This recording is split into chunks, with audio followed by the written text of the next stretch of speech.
Congresswoman Ocasio-Cortez, allow me to direct your attention to the matter of your residential acquisition finalized on the 15th of June, 2025, wherein you and your partner, Mr. Riley Roberts, secured a mansion valued at $4.2 million situated in Wesley Heights, recognized as one of the most exclusive neighborhoods within the District of Columbia.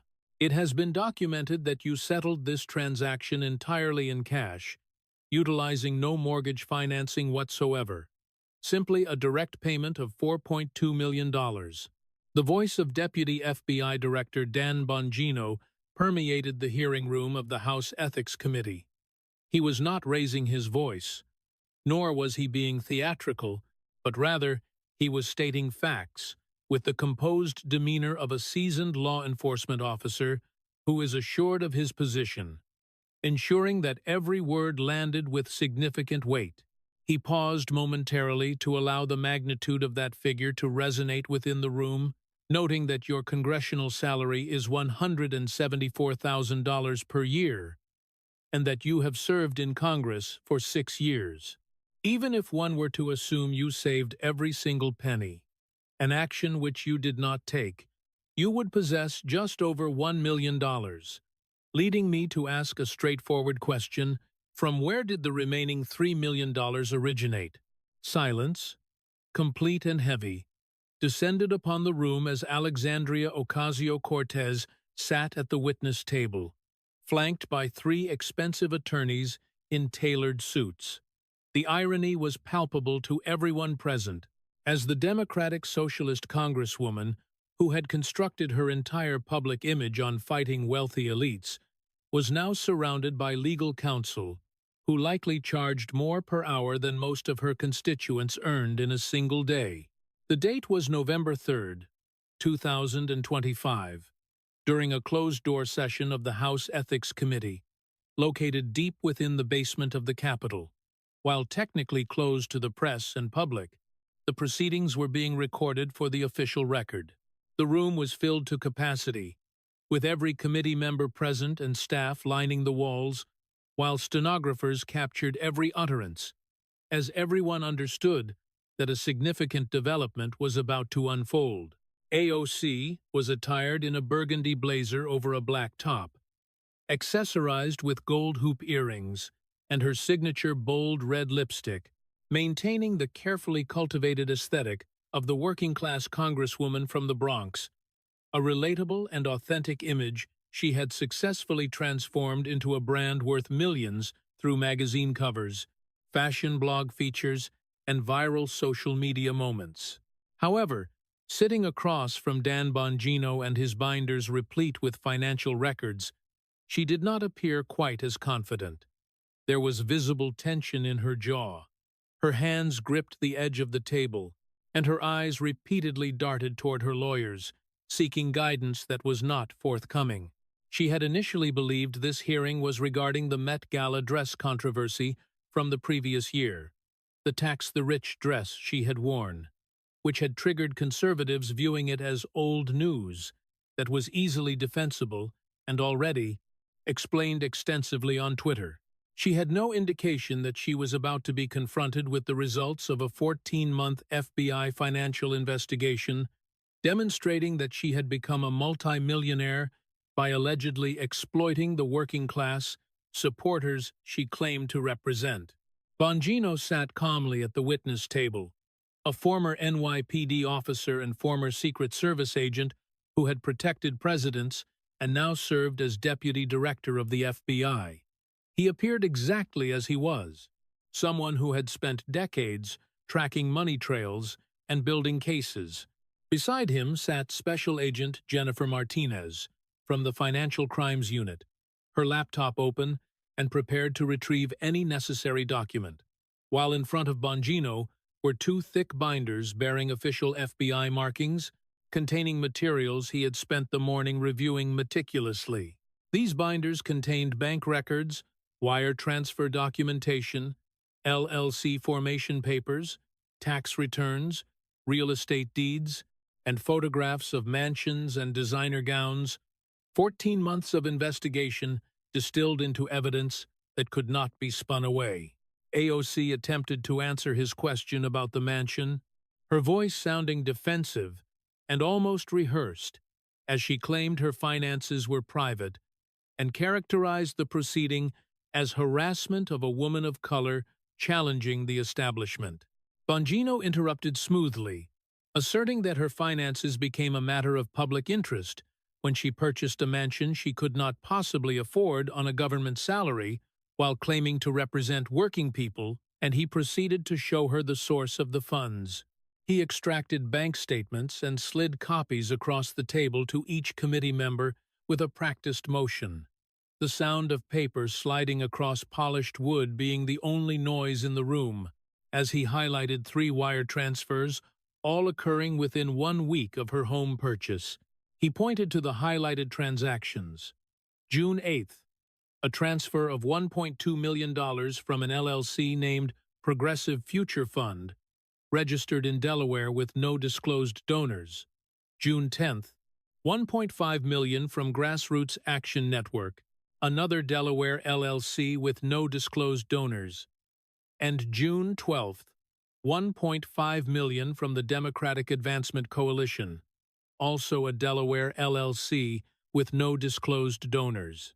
He looked up from the documents to meet her gaze, stating that these were not grassroots donations from working people giving $15 because they believed in her, but rather dark money vehicles and shell companies designed to conceal the source of funding, which they had traced over months to the same location. He paused, allowing the anticipation to build, before revealing that they all led back to George Soros-linked progressive donor networks, representing billionaire money funneled through these shell companies into her personal LLC to purchase a mansion. The room stirred with murmurs and shifting in seats, realizing this was more significant than anyone had expected. Bongino was not finished. He clicked a remote to display a flowchart on the screen at the front of the room, illustrating money movement through multiple organizations with colored lines tracing each connection.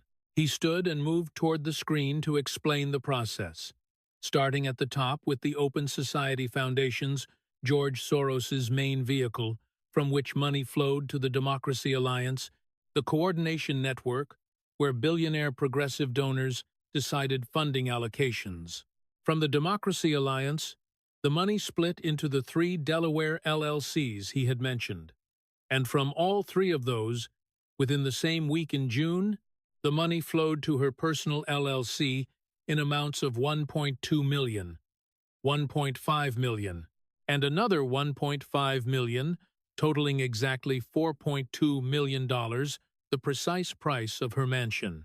Turning back to face her, he stated that she had built her entire political brand on fighting billionaires, attacking dark money in politics, and claiming to represent the working class against the wealthy elite, yet she had been bought by the billionaires she claimed to oppose, taking their dark money, the exact same dark money she condemned daily on Twitter, to buy herself a mansion in one of America's wealthiest neighborhoods. AOC started to protest, but Bongino raised his hand slightly, noting that the mansion was merely the starting point and offering to show the rest. The boyfriend receiving $1.6 million in campaign consulting fees for identifiable work, the $35,000 Met Gala tickets, violating gift rules, the $150,000 in unreported designer clothes, and the book deal arranged by Soros-funded publishers. He opened his first binder with a deliberate motion, the sound of the spine cracking seeming loud in the silent room, preparing to show the committee exactly how Alexandria Ocasio-Cortez allegedly turned democratic socialism into a personal enrichment scheme. AOC's lead attorney, Mark Elias, one of the Democratic Party's most expensive and connected lawyers, leaned forward to object. But Chairman Michael Guest cut him off with a sharp look, stating that the deputy director would present his findings and the client would have an opportunity to respond later. Bongino nodded at the chairman, then looked back at AOC, his voice becoming quieter and more personal. recalling that she entered Congress in 2019 with a net worth of about $7,000, student loan debt, and a history as a bartender. The classic working-class narrative that secured her election. He pointed out that 6 years later, she was worth approximately $4.8 million, emphasizing that this figure was not a typo. And on a salary of $174,000 per year, the math simply did not work, deeming it impossible, unless she had been doing something other than serving her constituents. Settling back into his chair and opening the binder fully, he announced they would start with the mansion. And with those words, he began laying out a case that would dismantle everything Alexandria Ocasio-Cortez had built, exposing the carefully crafted image of the Democratic Socialist bartender from the Bronx as a significant fraud in modern progressive politics. To understand how the situation reached this point, how the working-class hero ended up owning a $4 million mansion, bought with billionaire money, one must go back 12 hours earlier, when she walked into her office thinking this was just another Republican harassment session she could overcome on social media. 12 hours earlier, Alexandria Ocasio-Cortez sat in her congressional office, reviewing the subpoena that had arrived by courier the previous week. The document was frustratingly vague, summoning her to testify before the House Committee on Ethics regarding financial irregularities and potential violations of House rules, with no details other than a date, time, and location, and a warning about contempt charges. Her communications director, Saikat Chakrabarti, sat across from her scrolling through his tablet, having recruited her through Justice Democrats back in 2017 and managed her shocking primary upset of Joe Crowley. He dismissed the subpoena as a fishing expedition related to the Met Gala dress from the previous year, believing Republicans were still triggered by the tax the rich message. AOC nodded, scrolling through Twitter, where her mentions were supportive as always, her army of followers already defending her against a hearing that hadn't even happened yet, and she remarked that they had already explained the dress was loaned and the ticket was work-related, as the Met Gala raises money for arts education. Her phone rang with Mark Elias joining the conversation, his voice carrying the expensive confidence of a lawyer costing $1,500 an hour, assessing that the vague subpoena indicated a fishing expedition, possibly regarding the Met Gala or campaign finance reporting delays, but nothing criminally significant. When AOC asked how to approach it, Elias advised a simple message, that she is a working-class woman of color who threatens the establishment, and every attack is proof of her effectiveness, framing it as political persecution disguised as oversight. Saikat pulled up polling data showing her approval in the district at 71% and 68% favorable nationally among Democrats, with her Twitter following hitting 13.2 million, arguing that the hearing would only increase her fame and make Republicans look petty. AOC felt her confidence return, having survived every attack over 6 years, from being called a communist to constant coverage by Fox News.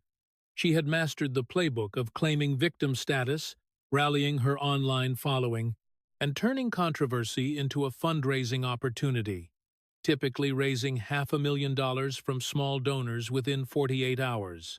However, what AOC did not know was that this was not a political attack, but an FBI financial crimes investigation that had been proceeding quietly for 14 months. Special Agent Jennifer Martinez and her team had been following money trails, subpoenaing bank records, tracing wire transfers, and examining LLC formation documents in Delaware, building a case brick by brick like prosecutors do when they know they only get one shot. At that exact moment, 30 miles away at FBI headquarters in Quantico, Virginia, Dan Bongino was running through final preparations with his investigative team in a secure conference room covered with flowcharts, photos of the mansion, and bank statements, a visual representation of systematic financial fraud spread across every available surface. Bongino, 51 years old and still built like a protector of presidents, knew the difference between real public service and a grift. Having worked in the toughest neighborhoods of Queens and protected President Bush after 9/11, Special Agent Jennifer Martinez stood at a whiteboard covered in timelines. Having spent her entire adult life following money first at the SEC and then at the FBI's white-collar crime division, she noted this case was among the most brazen she had ever built, involving a sitting member of Congress enriching herself by millions while maintaining a public image of fighting for the poor. Martinez reviewed the 14-month financial investigation, which began when the Office of Congressional Ethics flagged unusual deposits to an LLC owned by AOC and her boyfriend Riley Roberts, revealing a net worth chart that remained flat from 2019 to 2021, before shooting upward in 2022. When she entered Congress in January 2019, her financial disclosure showed a net worth of approximately $7,000 with student loan debt. Yet today, her documented net worth stood at approximately $4.8 million. Bongino observed the absurd vertical climb on the graph, noting that on a congressional salary of $174,000, even saving every penny for 6 years would yield maybe $1 million, leaving $3.8 million unaccounted for. Martinez proceeded to walk through each identified revenue stream, starting with the boyfriend angle. Riley Roberts ran a company called Digital Outreach Strategies, which had received $1.6 million in payments over 4 years from PACs closely aligned with AOC, such as Justice Democrats and Courage to Change. Special Agent Tom Wilson added that despite extensive interviews, they found no work product, no websites, email campaigns, or social media strategies attributable to Roberts, only vague claims of consulting with no existing documents. Martinez described it as a classic corruption scheme, where a partner's company is hired and paid with donor money for no actual work, allowing the politician to benefit personally while maintaining plausible deniability. She moved to the book deal and speaking fees, noting that while her book made about $800,000 in royalties, the publisher was partially owned by an investment firm, receiving funding from Soros-linked donors, and bulk purchases, totaling hundreds of thousands, were made by the same PACs employing her boyfriend, effectively laundering money through inflated royalty payments. Martinez then addressed the dark money LLCs, identifying 3 Delaware entities that transferred a total of $4.2 million to AOC's personal accounts in June 2025, all connecting back to the Democracy Alliance. She explained the process on screen. Billionaire donors contribute to the Democracy Alliance, which funds these shell LLCs to make transfers that appear as independent expenditures but are actually vehicles to move billionaire money to politicians while hiding the source. Bank records showed 3 wire transfers to Bronx Future Holdings, an LLC owned by AOC and Riley Roberts, totaling $4.2 million just 1 week before the LLC purchased a mansion for the exact same amount in cash. Bongino studied the mansion photos, noting the irony that she was being funded by the exact billionaires she claimed to fight. And Martinez confirmed this was reflected in her voting record, which showed 100% alignment with the positions of Soros and the Democracy Alliance on immigration, criminal justice, and climate policy. Wilson presented evidence of unreported gifts, such as the Met Gala ticket costing $35,000 and the custom dress valued at $12,000, totaling $50,000 when including hair and makeup, which violated House rules, requiring gifts over $390 to be declined or reimbursed. He showed photos of her appearances at major events over 3 years wearing Versace, Tory Burch, and Carolina Herrera, with a total documented value of over $150,000, all unreported. Martinez added the final category of campaign fund conversion, estimating at least $200,000 in personal expenses like luxury travel and hotels illegally charged to campaign accounts. Bongino summarized the evidence. The boyfriend getting $1.6 million for phantom work, the rigged book deal, the $4.2 million in dark money for the mansion, the designer gifts, and the misuse of campaign funds, all while she tweeted about fighting billionaires.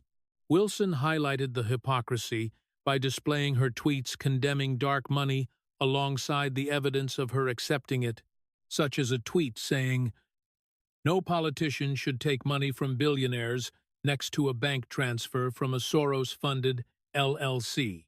Bongino then outlined the strategy for the hearing. To maximize impact, they would start with the mansion as the indefensible point, then reveal the dark money trail to destroy her grassroots brand, expose the boyfriend's scheme, detail the luxury lifestyle, and finally use tax returns and voting records to prove she was bought. He anticipated her defense would be to claim sexism and racism, but Martinez asserted that their evidence bank records, wire transfers, and deeds was math, which does not care about identity politics. Wilson added that while the media would try to protect her, releasing the evidence publicly would make it difficult even for supportive networks to defend. Bongino gathered his materials, reflecting that AOC had spent 6 years building a brand as a democratic socialist fighting billionaires, but it was all a lie used to enrich herself. He picked up the binder with the mansion photos, ready to show Congress what their progressive star had really been doing. At 1:30 that afternoon, AOC's motorcade arrived at the Capitol, where she stepped out looking camera-ready in her burgundy blazer, ensuring friendly photographers captured the image of the people's champion heading into battle. However, as she entered the hearing room at 1:55, the atmosphere felt wrong. The committee members looked too serious, and seeing Dan Bongino with his thick binders caused a cold feeling to settle in her stomach, realizing this was not about a dress. At exactly 2, Chairman Michael Guest called the hearing to order, stating formally that they were examining potential violations of House rules, campaign finance law, gift regulations, and tax law, and introduced Deputy Director Bongino to brief the committee on the 14-month FBI investigation.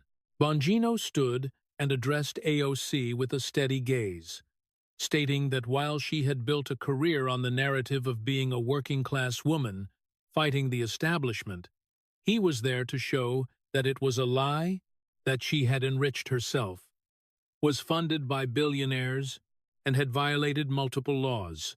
He opened the first binder to the mansion, causing AOC's confident expression to falter, and slid a photo of the property in Wesley Heights across the table, describing the stunning brick mansion with its gourmet kitchen, wine cellar, home theater, and infinity pool.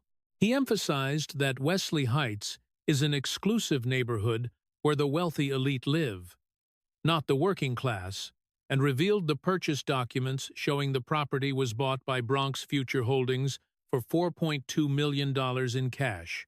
He calculated that with her salary, saving $3 million was mathematically impossible, and asked where the money came from.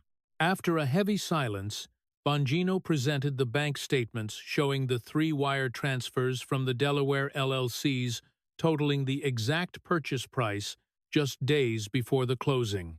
When Representative Virginia Fox asked about the LLCs, Bongino revealed they were shell companies funded by the Democracy Alliance, a donor network coordinated by George Soros to move billionaire money to politicians while hiding the source.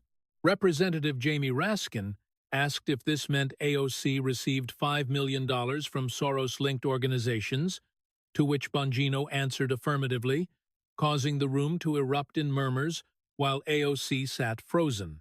Bongino continued by explaining that the money went to her personal LLC to buy a house, not to her campaign, meaning she was funded by the billionaires she claimed to fight.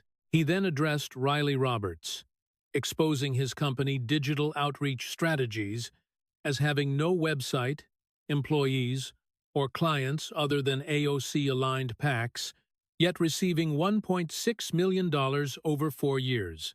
Martinez presented deposition transcripts showing that PAC officials could not identify any specific work product delivered by Roberts, describing the arrangement as a classic pay-to-play scheme, where a partner is paid inflated rates for minimal work to funnel donor money into the politician's household. Martinez also noted that Roberts's tax returns showed a 90% profit margin, confirming he had virtually no business costs.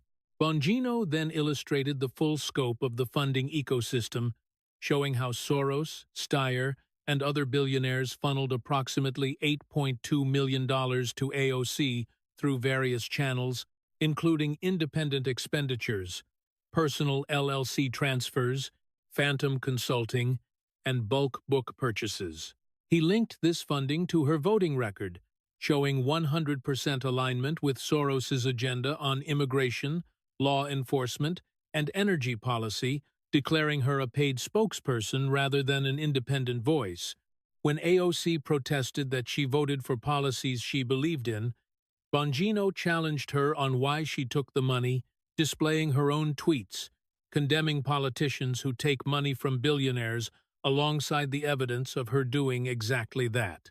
He then addressed the Met Gala incident, proving the value of the dress and ticket exceeded $50,000 and violated gift rules, and revealing a money laundering scheme where Soros-funded organizations purchased $280,000 of the designer's products shortly after the event. He continued by showing photos of her at numerous high-profile events, wearing unreported designer clothes valued at over $152,000, stating she chose not to follow ethics rules to live like a celebrity. Finally, he presented her tax returns, showing that her reported income and savings could not support her lifestyle or the mansion purchase, suggesting either tax evasion or money laundering. He concluded by juxtaposing her public statements with her private actions on screen, showing the disconnect between her "tax the rich" slogans and her multi-million-dollar mansion and lifestyle, declaring her the biggest fraud in progressive politics. Following the presentation, Chairman Guest asked AOC for an explanation. Her response was defensive, labeling the investigation a politically motivated attack, but Guest demanded an explanation for the $4.2 million. When she claimed the LLC was for a progressive education entity, Bongino pointed out that its only transaction was buying the house. Trapped, AOC's lawyer, Mark Elias, eventually advised her to invoke her Fifth Amendment rights against self-incrimination when Bongino asked specific yes or no questions about the Soros money and the mansion. AOC broke down in tears, claiming she was being destroyed for fighting for the people. But Representative Comer corrected her, stating she was being investigated for corruption and buying a mansion she could not afford. Chairman Guest then announced the committee's vote to refer the matter to the DOJ, IRS, and FEC, strip her of committee assignments, and recommend expulsion. The hearing adjourned, and the fallout was immediate. The story dominated the media, with photos of the mansion and the tax the rich dress side by side, destroying her credibility. The Justice Department moved quickly, indicting AOC and Roberts in January 2026 on multiple counts of wire fraud, tax evasion, and conspiracy. The trial in April 2026 laid bare the evidence, and despite defense attempts to spin it, the jury convicted AOC on 7 of 8 counts, and Roberts on all 4.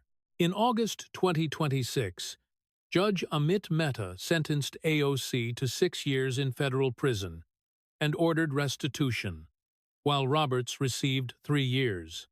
The mansion was seized and auctioned. The political impact was severe, fracturing the squad and causing progressive organizations to distance themselves. While AOC entered federal prison in October 2026, her social media presence erased. The narrative concluded that while one can advocate for socialism, one cannot personally enrich oneself with billionaire money while doing so. The receipts eventually exposed the fraud, transforming the progressive icon into a convicted felon, forcing her to trade magazine covers for a prison cell, because, in the end, the receipts proved she was the biggest fraud in progressive politics.